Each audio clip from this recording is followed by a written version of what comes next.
Welcome back to Livie's Lovelies, your inspirational craft channel, and I'm your host, Fam the Fabulous. For more ideas, inspiration, swaps, and challenges, click the link in the description below to join our craft community, the Maker Exchange, on Facebook.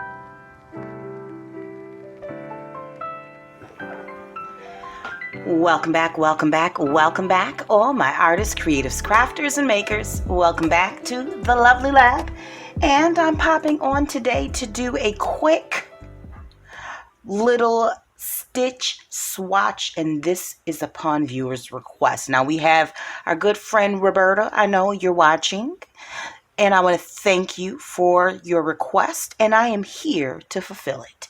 So now Roberta has seen, and most of you have seen, this little cheat sheet, this little cliff notes for stitching, where you've seen this. Anytime I pull the sewing machine out, I'll either slide it off to the side. But what I do, what this is you know how we swatch our washi or our paints or our markers and stuff like that? Because we need to have a quick reference point when it's time for us to get into action in our creative time, And so sometimes you don't necessarily want to have to grab a spare piece of paper and swatch that, try that color off on the side. You kind of want to have an idea of which ones you want to use in the project that you're working on. And so for me, my stitch swatch is what I refer to when I'm quite often when I'm journal making, when I'm doing journal tags, cards, and even maybe some embellishing on the side of pages. Sometimes you just need to have a quick reference of what would go good on a page. What will go good. You may have a page that has single stitch, and on the opposite page may be a zigzag stitch. Well, you may want it busier. You may not want it so busy. So your stitch swatch comes in handy because you can kind of slide it up against there and see, how that might cut, how the stitches will look all together. And so, I mean, it's not rocket science, but that's the reason why I have one. Now, I just want to show you guys really quickly how I created mine. This is, again, it's not like, this isn't a tutorial. This is just me giving you a quick tip that you can use to help you be a little bit more efficient or use your time wisely, because all of us are trying to squeeze as much creative time into our real lives as, the rest of our lives, I should say, because the creative time is our real life too, right? Anyways, so let me just show you what I used. So I used a regular index card. Now, depending on how large, how many swatches you want, how many stitches your sewing machine has, mine has rough 27, I think it is. So I don't use all of them. I'm not going to use all of them. And at the time that I used the, I want to say 20, it's usually for fabric sewing projects, in which case I will still test that out anyways. So as I shown before, the numbers on my index card here, and I'm going to bring this down just a bit so you guys can see it. The numbers that are on my below each stitch this is the number of the stitch that is on the sewing machine. And the other two numbers correspond with the stitch length and the stitch width. So we all know that the sewing machine goes like this, right? We sew like this. So for this one, 3.5 would indicate how left, right, how wide it's going to be. The 1.5 is going to indicate how wide this is going to be. So how far up that next stitch is going to be. And so how does that help me when I'm getting ready to go getting ready to sew or stitch? I may not want the 3.5. I may not want this exact one. I may want it a little larger. I may want it wider or taller. So I'll adjust it immediately on my sewing machine. I have a good idea of, which way the stitches go and the lengths, the widths. So it's just a great tool and a good guide to get that immediate reference point. So again, let me move along because I'm getting a little long-winded here, folks. All right, so on this one, I used one index card. I would suggest that you use two, okay? Double-sided if you can, and that way you can put some stitches on this side and some stitches on that side, okay?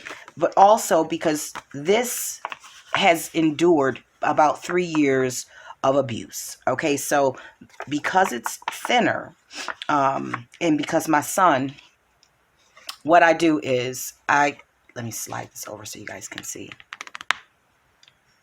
This, when I'm done sewing, I slide this underneath my needle and I drop the foot down, okay? Now, my son has come in here on a number of occasions and flipped it on and starts, yeah, I don't even know why. It's not as though this sewing machine is calling him, but that's what happens. So that's why it's beat up like this. Now, going back to where we are, what you'll want to do is you'll want to get 2 index cards or cardstock, whatever you want to put it on. I also have a brad here because I can hang this off to the side while I'm, I put string through it. So I can hang it off to the side, hang it from the, it's different parts of your sewing machine that you can hang stuff off of. So, that was the idea. You can also hang it up wherever you're working at, if you have hooks and stuff. Nevertheless, that's completely up to you. You could put it on a ring and create a whole like index card swatch mini book, okay? That's up to you. But I'm just showing you what I did to get started. Now, what I also did was I took a piece of paper, folded it in half, and then from there is where I began my stitching, okay? So what I would do is I would start with whatever your middle widths are, your middle lengths are, and go from there. Select your stitch. So I'm going to walk you guys through that. I want to change the angle of my camera so that you'll get a better view of what I do, okay? Okay, I have a very basic sewing machine that has the knobs up top. It's a Brother LX2763. I got it about 5 or 6 years ago. Hubby bought it for me. For Mother's Day or something like that. Nevertheless, so this is how you change the stitches. You see stitch number 3, zigzag. You go down here and change this single stitch to number 3, and then based on how you want the length and width, you change these two. So I'm just gonna moving right along, show you what I do to create the swatch, okay?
swatches, your little stitches, and you run some glue on the back of them, and you just adhere them down to your card, and you can do as many as you want, or should I say as many that will fit on your card.